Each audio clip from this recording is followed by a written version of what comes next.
Oke, selamat datang di pembahasan kita kali ini. Kita akan mendalami makna Ramadan, tapi dari sudut pandang yang mungkin sedikit lebih dalam, bukan cuma sekedar menahan lapar dan haus. Berdasarkan sebuah tulisan dari Dewan Masjid Digital Indonesia, kita akan lihat gimana Ramadan dipandang sebagai jalan untuk mencapai takwa, yang ujung-ujungnya bertujuan mendatangkan berkah untuk masyarakat luas. Oke, jadi apa aja yang bakal kita bedah bareng-bareng? Pertama, kenapa sih Ramadan ini spesial banget? Terus, soal ibadah puasanya, apa sih intinya? Ketiga, tujuan utamanya itu apa? Nah, yang seru, gimana ini semua nyambung ke kondisi masyarakat? Dan terakhir, gimana Ramadan bisa jadi momen buat perubahan? Oke, kita mulai dari yang pertama ya. Kenapa sih Ramadan ini dianggap sebagai bulan yang begitu unik dan agung? Nah, tulisan yang kita bahas ini langsung to the point loh. Katanya, Ramadan itu dari hari pertama sampai hari terakhir isinya keutamaan semua. Ada rahmat, ada ampunan, sampai pembebasan dari api neraka. Jadi ini bukan cuma sekedar rutinitas, tapi benar-benar kesempatan emas buat bersih-bersih spiritual. Dan coba dia lihat rinciannya, ini yang bikin makin menarik. Ada Lailatul Qadar, yang nilainya, wow, lebih dari 1.000 bulan. Terus ada kesempatan buat hapus dosa, doa-doa yang katanya pasti dikabulkan, bahkan sampai ada pintu surga khusus, namanya Ar-Rayyan, cuma buat yang puasa.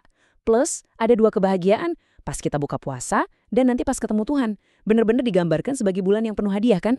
Oke, dari situ kita lanjut ke fondasinya. Sekarang kita fokus ke ibadah puasanya itu sendiri, atau syaum. Dan apa sih peran fundamentalnya dalam Islam?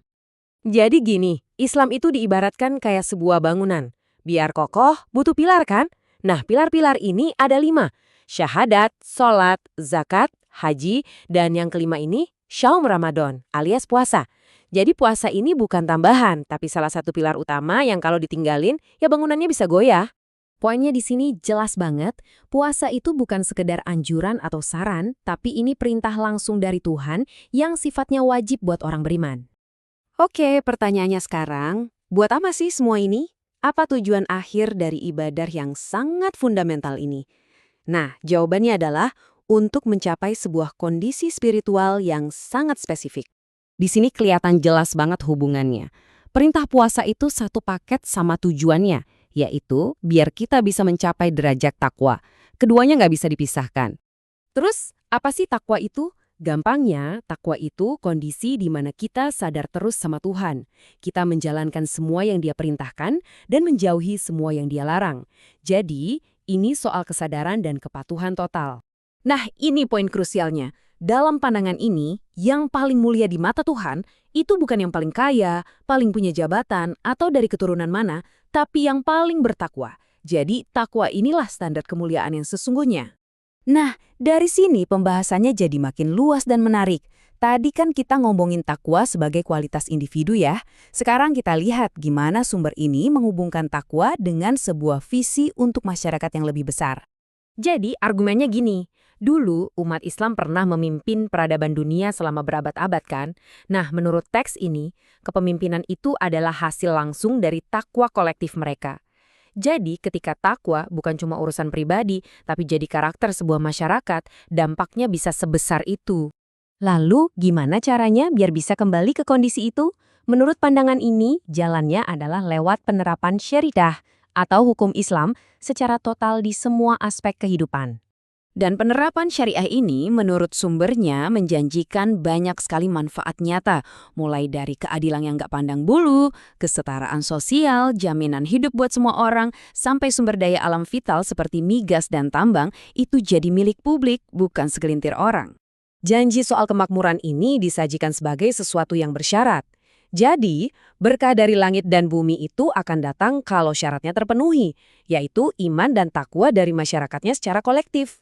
Di sini kita disajikan 2 pilihan yang kontras banget. Di satu sisi, kalau taat, janjinya adalah berkah, kepemimpinan, dan kemakmuran. Tapi di sisi lain, kalau nggak taat, misalnya sengaja batalin puasa, konsekuensinya berat banget, baik di dunia maupun di akhirat. Dan soal seberapa seriusnya peringatan itu digambarkan dengan sangat grafis ya. Ada sebuah hadis yang menceritakan penglihatan tentang orang-orang yang dihukum dengan cara digantung terbalik, mulutnya sobek dan berdarah. Dan waktu ditanya siapa mereka, jawabannya adalah mereka yang berbuka puasa sebelum waktunya. Ini nunjukin betapa beratnya pelanggaran ini. Oke, kita sampai di bagian akhir. Di sini, Ramadan itu dibingkai bukan sebagai tujuan akhir, tapi justru sebagai titik awal. Awal dari sebuah transformasi yang mendalam. Logikanya sederhana tapi kuat. Gini, kalau kita sebagai muslim diwajibkan untuk taat sama perintah puasa, maka seharusnya kita juga sama wajibnya untuk taat pada semua perintah lain dalam hukum Islam. Kan Tuhannya sama, sumber aturannya juga sama. Jadi ketaatan itu harusnya menyeluruh, nggak bisa pilih-pilih.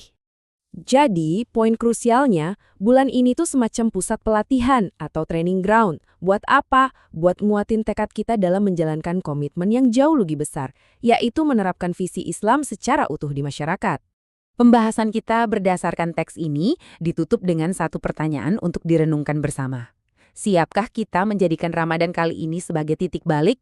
Bukan cuma jadi ritual tahunan biasa, tapi benar-benar jadi momen penentuan untuk perubahan, baik buat diri sendiri maupun untuk masyarakat.